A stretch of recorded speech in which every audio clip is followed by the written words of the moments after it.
बिस्मिल्लाहिर्रहमानिर्रहीम। अस्सलामु अलैकुम डियर स्टूडेंट्स। आज हम आपके लिए एक नया चैप्टर रिव्यू के लिए लेके आए हैं, that is the chapter number 5। और जो चैप्टर नंबर 5 है उसका नेम है सर्कुलर मोशन। तो आपकी जो फिज़िक्स है ना फर्स्ट ईयर की, इसमें 4 से 5 आपके चैप्टर्स हैं जो मोशन की टाइप्स के ऊपर हैं। जैसे तीसरा चैप्टर है लीनियर मोशन पे, और ये 5वां सर्कुलर मोशन पे। फिर चैप्टर नंबर 7 है वाइब्रेटरी मोशन पे, और फिर 11 जो लास्ट पे है वो रैंडम मोशन पे। सो स्टूडेंट्स, सर्कुलर मोशन पे डेफिनेशन करने से पहले हम सबसे पहले डिफ़ाइन करना चाहते हैं सर्कल को। तो सर्कल एक ऐसा शेप, एक ऐसा पाथ होता है कि जिसका किसी भी पॉइंट से एक फिक्स पॉइंट तक का डिस्टेंस सेम रहता है, जिसे हम सर्कल का रेडियस कहते हैं। तो कोई भी बॉडी जो इस तरह की मोशन करे उसकी मोशन क्या कहलाती है? उसकी मोशन सर्कुलर मोशन कहलाती है। ठीक है। सो such type of motion of a body that the distance from each point from its path to the fixed point that will remain same, that is known as circular motion. Student, जब body circular motion करता है तो कुछ properties या कुछ terminologies उसके साथ associate होती हैं जो हम डिफ़ाइन करते हैं। उसमें आपके पास कौन से वाली प्रॉपर्टी? सबसे पहले कि उस बॉडी का एंगुलर डिस्प्लेसमेंट क्या होता है। Angular displacement. अच्छा, बॉडी एक पॉइंट से दूसरे पॉइंट पे गई है तो उसका एंगुलर डिस्प्लेसमेंट क्या होगा? तो मिसाल के तौर पे ये उसका रेफरेंस पॉइंट है और बॉडी इस पॉइंट P1 पे थी और कोई P2 पे गई, और जो पोजीशन वेक्टर P1 का ये है, P2 का ये है। P1 का जो एक्स एक्सिस के साथ एंगल था वो था θ1, और P2 का क्या था? θ2। तो P1 और P2 के दरमियान ये जो एंगल आएगा, दिस इज डेल्टा थीटा, और ये डेल्टा थीटा किसके बराबर आएगा? This one will be equals to θ2 minus θ1। ये किसके बराबर होगा? θ2 माइनस θ1। ये जो चेंज इन एंगल, जो डिफरेंस इन एंगल है in moving from one point two another point along the circular path, this is known as angular displacement। इसे हम क्या नाम देते हैं?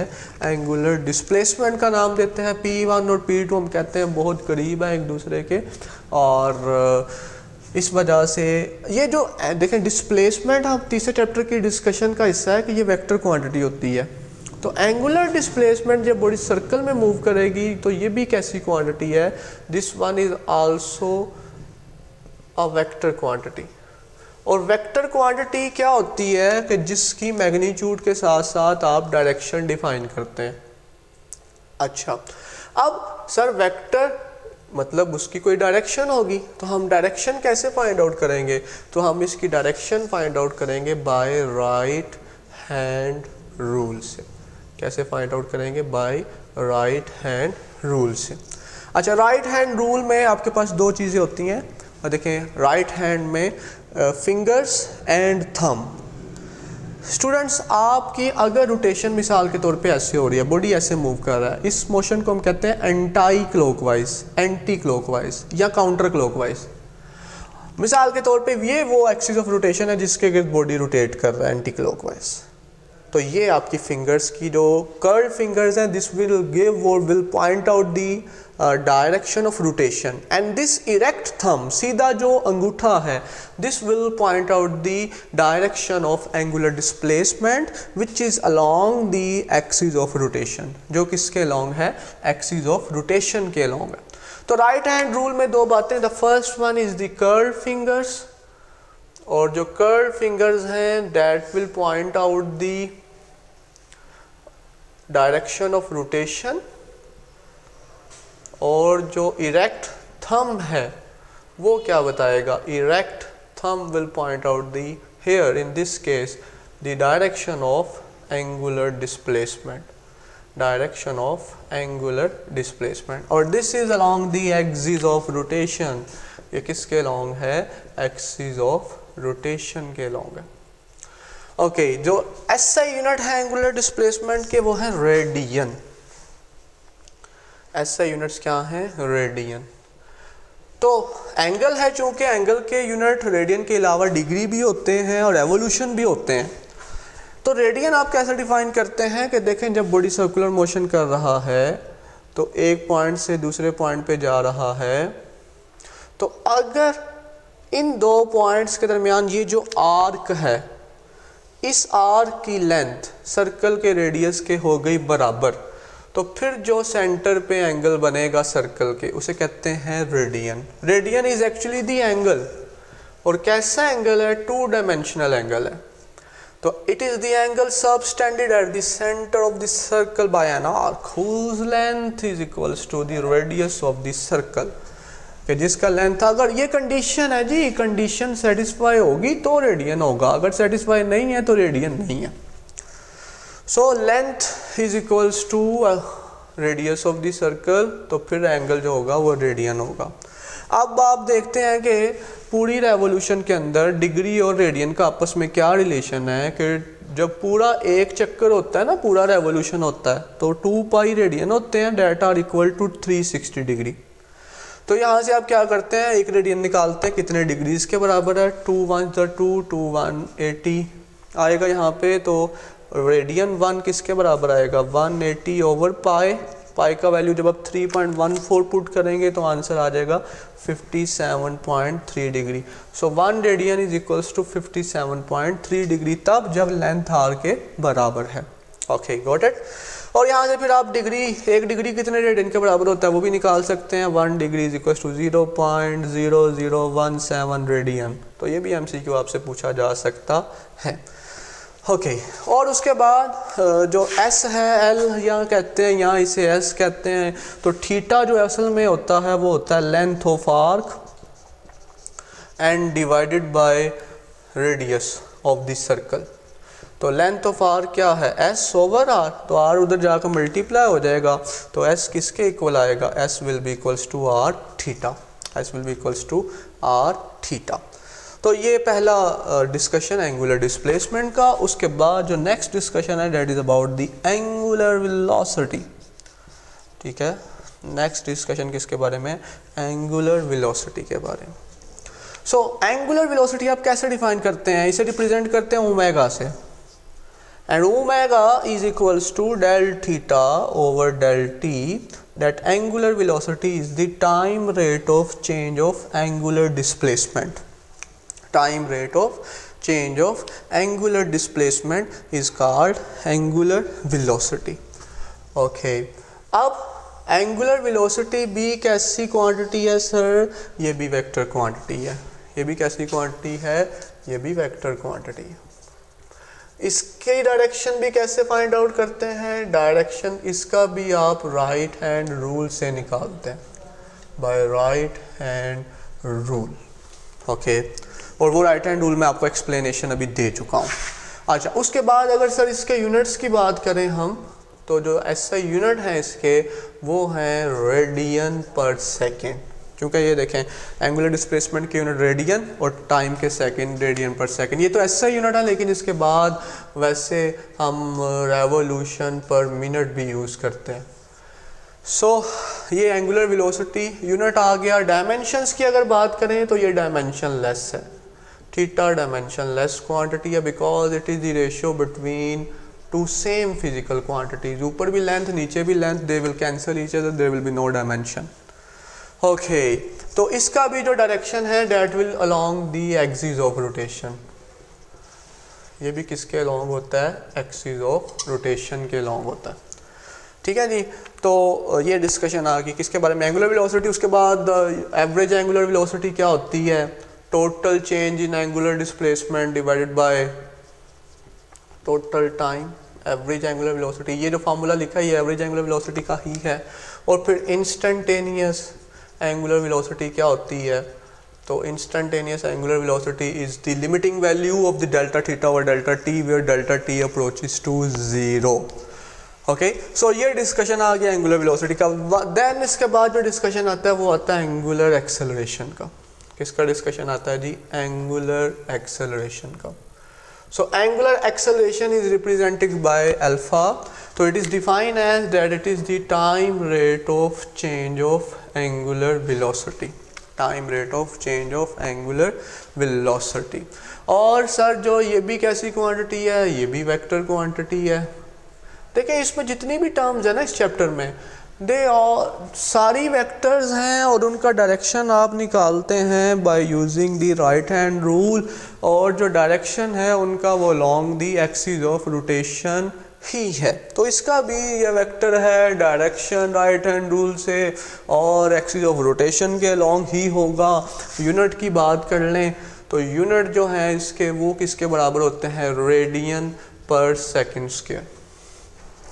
अच्छा, एक ऊपर मैंने छोटी सी मिस्टेक कर दी है, वो पता नहीं आपने मेरी वीडियो सुनते हुए गौर किया है कि नहीं, कि मैंने यहाँ कहा थीटा डायमेंशनलेस है। ये जैसे मैंने बताया, तो ये रेडियन थीटा का यूनिट है, मतलब इसकी तो डायमेंशन नहीं होंगी, लेकिन ये जो सेकंड है ये तो टाइम है, बेस क्वांटिटी है, तो जो ये डायमेंशनलेस थीटा के लिए है, तो जो डायमेंशन इसकी आएगी एंगुलर वेलोसिटी की, वो क्या आएगी, t-1, क्या आएगी, t⁻⁻⁻1। तो सिमिलरली यहाँ पे ये रेड एंगल के लिए डायमेंशनलेस क्वांटिटी है, तो इसकी जो डायमेंशन आएगी वो आएगी t⁻⁻², क्या आएगी जी, t⁻⁻²। Got it. फिर उसके बाद यहाँ पे भी वही कि एवरेज एंगुलर एक्सेलरेशन कैसे डिफाइन करते हैं आप, इंस्टेंटेनियस एंगुलर एक्सेलरेशन कैसे डिफाइन करते हैं आप, तो वही डिस्कशन है सारी कि इंस्टेंटेनियस में limiting value where delta T क्या करे, अप्रोचेस टू 0 हो। अच्छा, ये क्वांटिटीज डिफाइन करने के बाद जो डिस्कशन नेक्स्ट है that is about the relation between linear and angular velocity, relation between linear and angular velocity, और दूसरी तरफ relation between linear and angular acceleration। ठीक है मेरा बच्चा, ये दो रिलेशन अब हम डिस्कस करने लगे हैं, ध्यान रखना है। यहाँ पे लीनियर और एंगुलर में रिलेशन निकालने के लिए हम आगाज़ करेंगे S = r थीटा। अगर ये डेल्टा S है, r तो कांस्टेंट होता है, तो ये डेल्टा थीटा। टाइम के लिहाज से चेंज आता है, डेल्टा का मतलब होता है टाइम चेंज, तो चेंज हमेशा टाइम के लिहाज से आता है, तो जिसमें चेंज आ रहा है उसे टाइम के लिहाज से आप चेंज देख लें। और फिर आप ये टाइम जो चेंज आ रहा है वो बहुत स्मॉल है कि ये टाइम अप्रोचेस टू 0 है, तो delta S over delta T, और r तो कांस्टेंट है उसे आप निकाल लें बाहर, delta T approaches to 0, delta theta over delta T. तो ये जो चीज़ है ये क्या बन गई, ये लीनियर वेलोसिटी इंस्टेंटेनियस r और ये एंगुलर इंस्टेंटेनियस वेलोसिटी ओमेगा। तो ये रिलेशन आ गया between linear velocity and angular velocity. ये शॉर्ट क्वेश्चन है। अगर आपको कोई एक वेलोसिटी गिवन हो, r गिवन हो, you can easily find out the another one. ठीक है, इन दोनों में से कि हम देखो ना, दो, एक तो फार्मूला ये बन गया, दूसरा फार्मूला क्या होगा, ओमेगा = v/r। तो कोई एक मालूम हो तो दूसरी आप फाइंड आउट कर सकते हैं। सिमिलरली आपने रिलेशन निकालना है between linear and angular acceleration. तो आप आगाज़ करेंगे अब v = r ओमेगा वाले से, जहाँ वो जो रिजल्ट निकाला है। तो फिर डेल्टा v लीनियर वेलोसिटी या tangential velocity, r del omega. Once again change will be with respect to time, del t, r del omega over del t। Limiting value apply करें, limit del t approaches to 0, del v over del t, r constant है इस पर limit apply नहीं करेंगे, limit del t approaches to 0, del omega over del t। ये जो चीज़ है ये क्या बन गया, इंस्टेंटेनियस एक्सेलरेशन लीनियर वाला, और ये क्या बन गया है, एंगुलर वाला। तो once again this is the relation between linear acceleration and angular acceleration. If the one is given you can easily find out the second one। r चूँकि given होगा तो वो second one कैसे आप find out कर सकते हैं, a/r = alpha. और चूँकि ये एंगल 90 डिग्री होता है इनके दरमियान, तो इसको वेक्टोरिकल फॉर्म में, क्रॉस प्रोडक्ट की फॉर्म में भी आप लिख सकते हैं, v = r vector cross omega vector. So students, ये डिस्कशन आ गई इनके दरमियान, लीनियर के दरमियान जो चैप्टर नंबर 3 में डिस्कशन है, और एंगुलर के दरमियान रिलेशन की। अब जो इक्वेशन ऑफ मोशन है जो आप पढ़ चुके हुए हैं, s is equals to V T distance formula, फिर V F is equals to V I plus A T, and then s is equals to V I T plus half A T square, and 2as is equals to V F square minus V I square. These equations for the linear motion. ये linear के लिए sir, linear के लिए, but we are interesting to convert these equations into angular one, because जो chapter है वो कौन से वाला है, एंगुलर है. तो एस वो लीनियर डिस्प्लेसमेंट था, यहाँ पे angular, omega T linear velocity उससे. Similarly omega F omega I plus alpha T, theta is equals to omega I T plus 1/2 alpha T square, and 2 alpha theta is equals to omega f square omega I square. So these are the relation or equations for the angular motion. Got it बेटे. अच्छा, अब जो next discussion है that is about the centripetal force. किसके बारे में है, centripetal force के बारे में. centripetal force.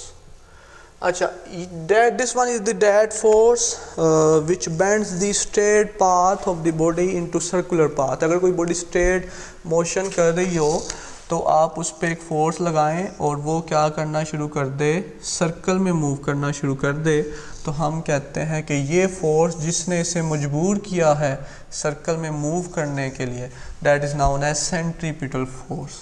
इसे हम क्या नाम देते हैं, सेंट्रीपिटल फोर्स का नाम देते हैं. ओके, तो आर ये लीनियर वेलोसिटी या टेंजेंशियल वेलोसिटी ये. Got it. तो अब बॉडी का एक पॉइंट ये था बी और एक पॉइंट ये था ए. इधर इसका वेलोसिटी टेंजेंशियली इधर था v1 and this one is the v2. तो वेलोसिटी में डायरेक्शन में चेंज आया, speed will remain same.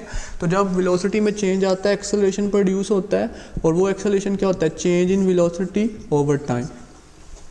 Change in velocity over time. ठीक है. अब डेल्टा टी आप यहाँ से फाइंड आउट कर सकते हैं by using the formula s is equals to V T.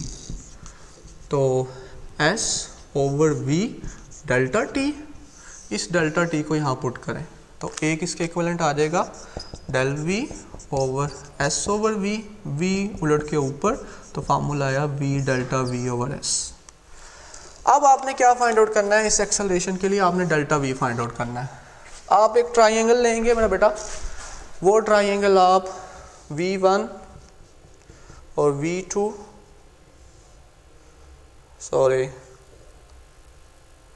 This is and the delta v will be like this. ये चीज़. अब ये दो ट्राइंगल बन गई, एक तो ये वाली बन गई, एक ट्राइंगल ये वाली बन गई. दिस इज ये ओरिजिन है. ठीक है मेरा बेटा. तो अब आप इन दोनों ट्राइंगल को कंपैरिजन करेंगे और कंपैरिजन करने के बाद आप कहेंगे कि these two triangle are isosceles triangle.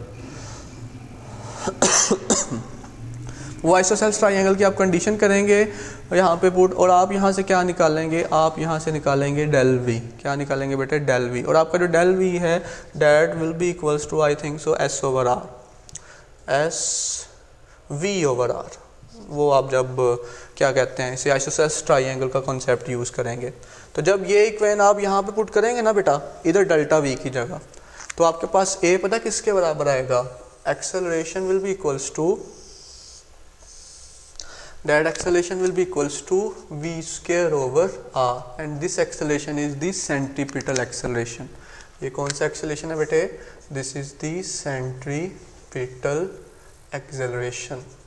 ठीक है बेटा, ये centripetal acceleration है.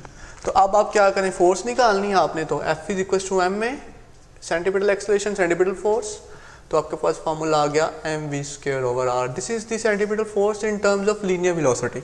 But we can also write it as in terms of the angular velocity. v की जगह आप क्या रिप्लेस कर दें, r ओमेगा. ठीक है, v की जगह अब आप r ओमेगा रिप्लेस करें तो fc will be equals to, अब अगर आप v स्क्वायर की जगह क्या लिखते हैं, m r square omega square over r, r cancel, m r omega square. This is the centripetal force in the form of angular velocity. So this is very important long question of this chapter. Paper में आपसे पूछा जाता है कि centripetal force क्या है, उसका जो फार्मूला है वो ड्राइव करें तो कैसे आता है. उसके बाद जो डिस्कशन आती है that is about the moment of inertia. Moment of inertia, देखें इनर्शिया हमने चैप्टर नंबर 3 के अंदर पढ़ा हुआ है कि रेजिस्टेंस ये होती है किसी भी बॉडी की काम, जब वो जो काम कर रहा होता है वो चाहता है कि वो वही काम करता रहे, उसे कोई डिस्टर्ब ना करे, ठीक है। तो मोमेंट ऑफ इनर्शिया जो है वो आप कुछ इस तरह से डिफाइन करते हैं कि ये मिसाल के तौर पे कोई बॉडी सर्कल में घूम रहा है जिसका मैस m है, एक रॉड से आपने उसे बांधा हुआ है जो कि मैसलेस है, तो फोर्स जो लग रही है जो उसे घुमा रही है दैट इज़ दी m में, और क्योंकि बॉडी सर्कुलर मोशन में मूव कर रहा है तो हम क्या करेंगे, उसे कन्वर्ट कर लेंगे उसके एक्सेलरेशन लीनियर को एंगुलर में, तो ये आपके पास क्या आ गया F is equals to M R alpha. लेकिन बॉडी सर्कल में घूम रही है तो टॉर्क प्रोड्यूस होगा, तो टॉर्क होता है आर एफ, तो F इधर से पुट करें आर एम आर अल्फा, ये बन जाएगा M R R R square alpha. तो स्टूडेंट्स यहाँ पे जो एम आर स्क्वायर है this is M R square, this is the moment of inertia, इसे हम क्या नाम देते हैं, the product of the mass and the square of the radius that is known as the moment of inertia, ठीक है। तो मोमेंट ऑफ इनर्शिया के यूनिट्स क्या आ जाएंगे, किलोग्राम मीटर स्क्वायर, डायमेंशन क्या आ जाएंगी M L raise to power 2 square आ जाएगा, ठीक है बेटे, ओके।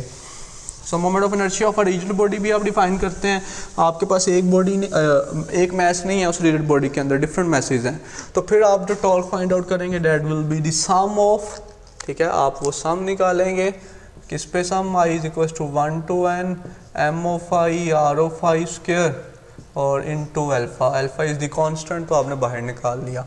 तो ये मोमेंट ऑफ इनर्शिया है उस रिजिड बॉडी का, तो इसे आप किससे लिखते हैं, आई से, अल्फा। तो टॉर्क का क्या फार्मूला आ गया, आई अल्फा। मोमेंट ऑफ इनर्शिया और एंगुलर एक्सेलरेशन का प्रोडक्ट टॉर्क होता है। और स्टूडेंट ये उससे एनालॉग है Newton second law of motion से, कि फोर्स लीनियर मोशन में होती है, एंगुलर में टॉर्क होता है जो मूव करवाता है एंगुलर मोशन में, मैस इनर्शिया होता है लीनियर में, लेकिन इधर एंगुलर में होता है मोमेंट ऑफ इनर्शिया, लीनियर में होता है एक्सेलरेशन लीनियर, और एंगुलर में क्या होता है, एंगुलर एक्सेलरेशन। फिर moment of inertia of different bodies, उसमें रॉड आ जाए, उसमें हुप आ जाए, डिस्क आ जाए, सफ़ेयर आ जाए, आपकी बुक के अंदर मेंशन है एमसीक्यूज के लिए, उसे आपने देखना है। सो ये डिस्कशन आ गई किसके बारे में, मोमेंट ऑफ इनर्शिया के बारे में। अब उसके बाद जो डिस्कशन है that is about the angular momentum, short question type बाद, angular momentum. So angular momentum क्या होता है, लीनियर मोमेंटम होता है मैस इनटू वेलोसिटी, मैस और वेलोसिटी का प्रोडक्ट। एंगुलर मोमेंटम क्या होता है, ये हमने वैसे चैप्टर नंबर 2 में क्रॉस प्रोडक्ट की एग्जांपल में भी किया था, that the angular momentum is the cross product of position vector and linear momentum, ठीक है। तो we can expand it as R P sine of theta, और थीटा जो है अगर आर और पी के दरमियान सर्कुलर मोशन में 90 डिग्री है तो साइन 90 क्या होगा, 1 होगा, तो आपके पास क्या आ जाएगा, L will be equals to R P. अब P क्या होता है, एम वी, तो ये बन गया M V R, orbital angular momentum आ गया। तो ये एंगुलर मोमेंटम है in terms of linear velocity. लेकिन अगर हम इसे रिप्लेस करें आर ओमेगा से तो ये क्या बन जाएगा, एम आर स्क्वायर ओमेगा, और ये एम आर स्क्वायर मैंने अभी समझाया क्या होता है, मोमेंट ऑफ इनर्शिया, तो एल किसके बराबर आ गया, आई ओमेगा। ये सारे शॉर्ट क्वेश्चन है कि प्रूव करें L is equal to M V R, prove करें L is equal to M square M R square omega, और प्रूव करें L is equal to I omega. क्या मतलब है, एंगुलर मोमेंटम बता रहा है कि दो बातों पे डिपेंडेंस है, मोमेंट ऑफ इनर्शिया पे और एंगुलर वेलोसिटी पे। इसका मतलब कि अगर आपने एंगुलर मोमेंटम को कांस्टेंट रखना है, जिसका मोमेंट ऑफ इनर्शिया ज़्यादा होगा, जिसका मोमेंट ऑफ इनर्शिया ज़्यादा होगा उसका एंगुलर वेलोसिटी कम होगा, ठीक है। क्या कह रहा हूँ मैं कि ये आई और ओमेगा है ना, अगर आपने एल कांस्टेंट करना है तो जिसका आई ज़्यादा है उसका ओमेगा कम, और जिसका आई कम है उसका ओमेगा क्या होगा, ज़्यादा, और एल क्या रहेगा, कांस्टेंट। इसे हम क्या नाम देते हैं, जब आप एंगुलर मोमेंटम कांस्टेंट रखना चाहते हैं, इसे हम नाम देते हैं law of conservation of angular momentum. क्या कहते हैं, law of conservation of angular momentum. तो इस पे तभी ये पॉसिबल है, law of conservation of angular momentum, जब उस पर लगने वाला सिस्टम पे तमाम टॉर्क का जो सम है that must be equals to 0। तो फिर आप एंगुलर मोमेंटम में ऑर्बिटल एंगुलर मोमेंटम डिफाइन करते हैं, स्पिन एंगुलर मोमेंटम डिफाइन करते हैं, ठीक है, कि बॉडी सर्कल में मूव करते करते साथ साथ क्या कर रही है, स्पिन भी कर रही है, साथ साथ क्या कर रही है, स्पिन भी कर रही है। सो ये एंगुलर मोमेंटम और law of conservation of angular momentum की डिस्कशन आ गई। अच्छा, उसके बाद स्टूडेंट जो डिस्कशन है that is about the rotational kinetic energy का कॉन्सेप्ट है, ठीक है। और जो रोटेशनल काइनेटिक एनर्जी है, रोटेशनल काइनेटिक एनर्जी का जो फार्मूला है, यहाँ पे जब बॉडी सर्कल में मूव करती है तो असल में तो हमारे पास जो लीनियर काइनेटिक एनर्जी है उसका फार्मूला होता है 1/2mv²। तो आप v की जगह r ओमेगा से जब रिप्लेस करते हैं तो आपके पास रोटेशनल काइनेटिक एनर्जी का फार्मूला आता है 1/2i ओमेगा²। देखिएगा ज़रा रोटेशनल काइनेटिक एनर्जी का कॉन्सेप्ट कि जो रोटेशनल काइनेटिक एनर्जी है, रोटेशनल काइनेटिक एनर्जी के हमने कहा कि फार्मूला है 1/2 जो लीनियर काइनेटिक एनर्जी होती है mv², और v की जगह क्या रिप्लेस करें आप, r² ओमेगा²। तो ये क्या बन जाएगा 1/2mr² ओमेगा²। अभी मैंने आपको क्या सिखाया, mr² होता है मोमेंट ऑफ इनर्शिया, तो 1/2i ओमेगा²। रोटेशनल काइनेटिक एनर्जी का फार्मूला क्या है, 1/2i ओमेगा²। अच्छा, अब इसके बाद जो डिस्कशन है वो क्या कि अब आपने दो बॉडीज़ लेना है, एक रिंग ले लेना है और एक आपने डिस्क ले लेना है। उनका रोटेशनल काइनेटिक एनर्जी डिफाइन करना है।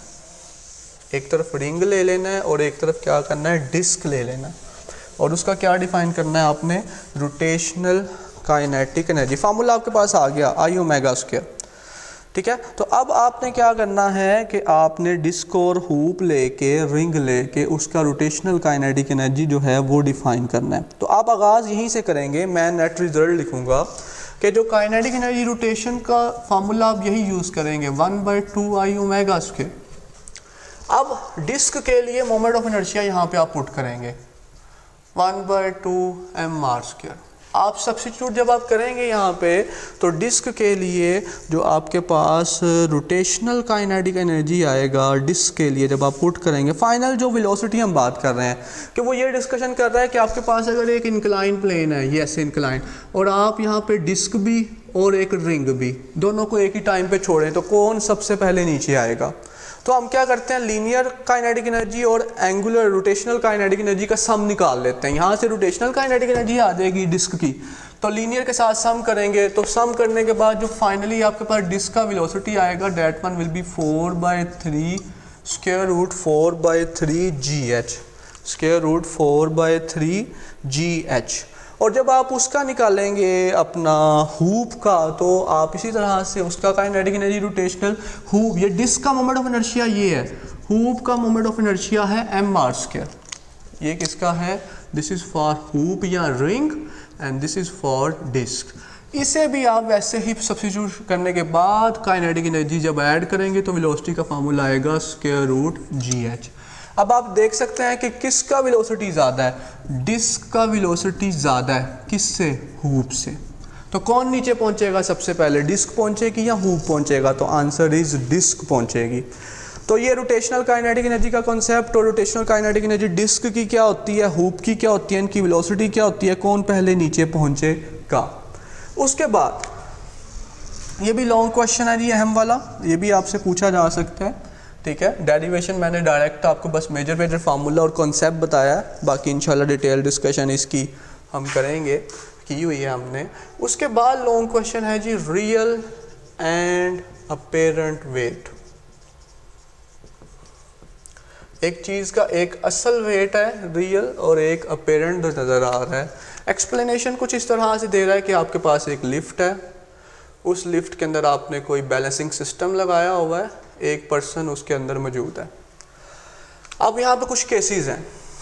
पहला केस ये है कि जो लिफ्ट है आपके पास वो रेस्ट पे है, ये यूनिफॉर्म वेलोसिटी से मूव कर रही है। तो अगर लिफ्ट आपकी रेस्ट पे है या यूनिफॉर्म वेलोसिटी से मूव कर रही है तो इसका मतलब एक्सेलरेशन ज़ीरो होगा। इस केस में एक्सेलरेशन क्या होगा, ज़ीरो होगा। तो आपके पास एम में आपके पास ये पता कौन सा कॉन्सेप्ट है, F इज टू एम में, और यहाँ पे कितनी फोर्सेस हैं, दो फोर्सेस हैं, एक वेट उसका नीचे की तरफ और एक टेंशन ऊपर की तरफ, वेट डाउनवर्ड और टेंशन अपवर्ड। तो अब जब एक्सेलरेशन जीरो है तो क्या होगा, T minus W equals to zero, T is equals to W, W is representing here real weight and tension T is representing apparent weight। तो क्या चीज़ सामने आ रही है कि जब बॉडी लिफ्ट रेस्ट पे होगा या यूनिफॉर्म वेलोसिटी से मूव करेगा तो रियल वेट और अपेरेंट वेट क्या होता है, इक्वल होता है। लेकिन अगर लिफ्ट क्या करे, लिफ्ट अब वेरिएबल वेलोसिटी से ऊपर की तरफ मूव करे, ऊपर की तरफ मूव करने को कहते हैं असेंडिंग, मूविंग अपवर्ड। असेंड का मतलब क्या होता है, मूविंग अपवर्ड। तो अब क्या होगा, अपवर्ड मूव कर रहा है, इसका मतलब टेंशन ज़्यादा है और W कम है, T minus W is equals to M में, वही वाली बात। अब W उधर जाके क्या हो जाएगा, पॉजिटिव, क्योंकि हमें तो पेरेंट वेट निकालना है और वो टेंशन से मिल रहा है, तो M में प्लस W, तो W वेट होता है mg, तो M में प्लस mg, इसका मतलब क्या है, पेरेंट वेट बढ़ गया, कितना बढ़ गया, mg। तो इसका मतलब जब असेंडिंग हो रही होती है या ऊपर की तरफ जा रहा होता है, पेरेंट वेट क्या हो जाता है, लार्ज हो जाता है। अब डिसेंडिंग वाली बात आपने मुझे समझानी है, डिसेंडिंग में क्या होगा, नीचे की तरफ आता है, मूविंग डाउनवर्ड, मूविंग डाउनवर्ड। अब अगर डाउनवर्ड आ रहा है इसका मतलब अब वेट ज़्यादा है, T कम है। अब हम क्या करेंगे, W माइनस T करेंगे इज इक्वल्स टू M में। ओके, अब T चाहिए तो T उधर चला जाएगा पॉजिटिव और M में इधर आ क्या हो जाएगा, नेगेटिव। तो इसका मतलब क्या है, mg माइनस m में, इसका मतलब अब अपेरेंट वेट क्या हो जाएगा, कम हो जाएगा, स्मॉल हो जाएगा। ठीक है, तो डिसेंड, ये MCQ टाइप बातें हैं, केसेस हैं सारे, शॉर्ट क्वेश्चन लहदा 4 केसेस हैं, 3 हो गए, हर एक लहदा केस शॉर्ट क्वेश्चन है और ये पूरा मिला के कुल मिला के लॉन्ग क्वेश्चन है।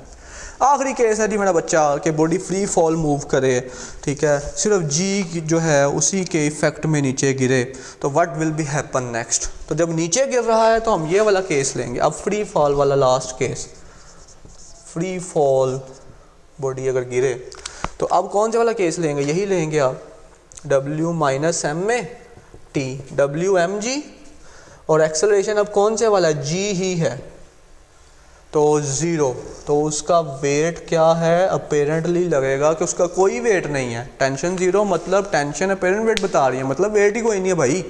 इसका मतलब ये ठहरा कि body will feel like weightless, कि उसका वेट है ही नहीं, वेटलेसनेस फील करेगी। ठीक है मेरा बेटा। उसके बाद आखिरी आर्टिकल है इसमें आपका, that is about the orbital velocity. Orbital velocity क्या होती है, लॉन्ग क्वेश्चन भी पूछ लेता है, शॉर्ट भी पूछ लेता है। थोड़ा सा हम यहीं पे इसे एक्सप्लेनेशन इसकी दे देते हैं ऑर्बिटल वेलोसिटी की, कि ये अर्थ है और अर्थ के गिर्द ये एक सैटेलाइट है जो मूव कर रहा है, ये एक बॉडी है जो ऑर्बिट में क्या कर रही है, मूव कर रही है। तो what will be the formula for the velocity, orbital velocity का फार्मूला क्या होगा।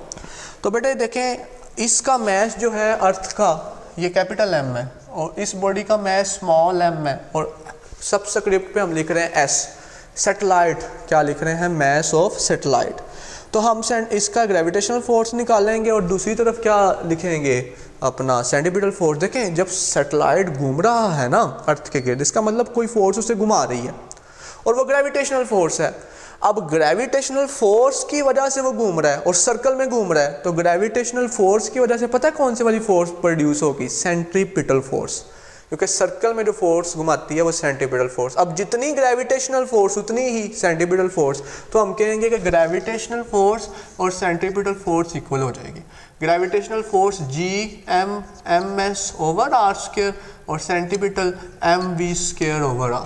तो यहाँ से जब आप कैंसिलेशन करने के बाद v निकालेंगे ना, तो वो आएगा square root Gm over r, क्या निकलेगा, square root Gm over r। तो this is the concept about the escape velocity. हमने ज़्यादा जो है कोशिश की है कि जो मेजर बातें, असल बात क्या है हर आर्टिकल के अंदर वो आपको पता लग जाए कि इसमें क्या हो रहा है। इतना लेंथी आर्टिकल है लेकिन बात क्या है असल में। तो ये एक ओवरव्यू था चैप्टर 5 का। टेस्ट दीजिएगा अच्छे से इंशाल्लाह इसे रिव्यू को देख के। तो खुश रहें, अपना ख्याल रखें, अल्लाह हाफिज़।